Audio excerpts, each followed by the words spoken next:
Considérons un instant que celui qui est à l'origine de l'espace infini doit être infini, que celui qui est la source de l'énergie infinie doit être omnipotent, tout-puissant, que celui qui a conçu une telle complexité doit être omniscient, il doit tout savoir, et que celui dont dépend le temps doit être éternel. Tout à coup, nous commençons à prendre conscience de ce à quoi le Créateur ressemble. Infini, sans limite, omnipotent, omniscient et éternel.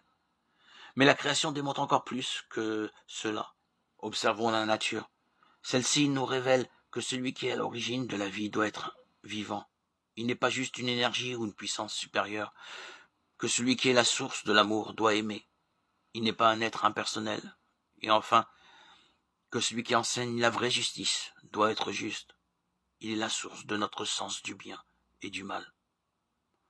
Soudain, nous découvrons que la création autour de nous nous donne des faits très concrets au sujet du Créateur et affine considérablement notre conception de Dieu. Nous ne voyons pas seulement que Dieu existe, mais que c'est un être vivant, un être moral et un être possédant une personnalité.